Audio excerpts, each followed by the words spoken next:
देखिए, अफसोस इस बात का है कि जिस तरीके से सोनम वांगचुक जी को चेहरा बनाकर विपक्ष के कई ऐसे दल जो संभवतः अपनी राजनीतिक जमीन खो चुके हैं, वो उनको चेहरा बनाकर अपनी खोई हुई जमीन को तलाशने का प्रयास कर रहे हैं।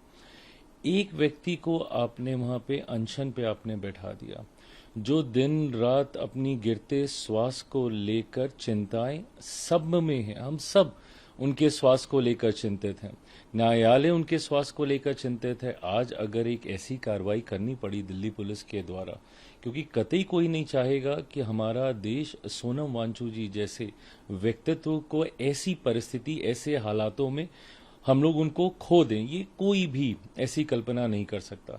बट ये कल्पना संभवतः वो लोग जरूर कर सकते हैं जो कि वहां पर उनको अनशन पर बैठाकर खुद दिन रात 3 वक्त का भोजन कर रहे हैं, नहाने धोने जा रहे हैं, घर जा रहे हैं, आराम कर रहे हैं, सब कर रहे हैं, और वो व्यक्ति अकेला वहां पर बैठा है। मतलब सोचिए, टू एन एक्सटेंट जिनके साथ वो प्रोटेस्ट कर रहे हैं, उन तक से उनको आग्रह करना पड़ा कि प्रभु कम से कम यहां तो आप लोग मत खाइए, मैं अनशन पे बैठा हूं। कोई सांकेतिक ही उनके साथ खड़े लोग एक दिन का ही अनशन कर देते।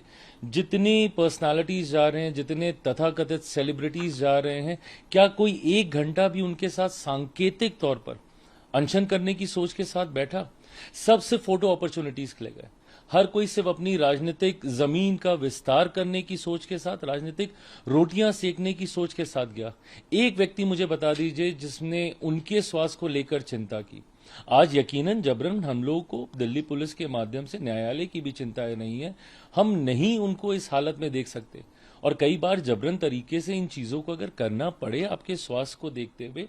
और ये लोकतंत्र संविधान के आधार पर चलता है। लोकतंत्र आपको इजाजत देता है प्रदर्शन करने की, पर अपनी जान लेने की इजाजत तो कोई नहीं देता ना। आपने बाबा साहेब की तस्वीर रखी है वहां पे, क्या कहा था बाबा साहेब ने? बाबा साहेब ने अपने पहले भाषण में, जब उन्होंने संविधान का उन्होंने निर्माण किया, उस वक्त उन्होंने कहा कि लोकतंत्र, ये संविधान आपको ताकत देता है कि आप वोट के अधिकार का आप इस्तेमाल करें।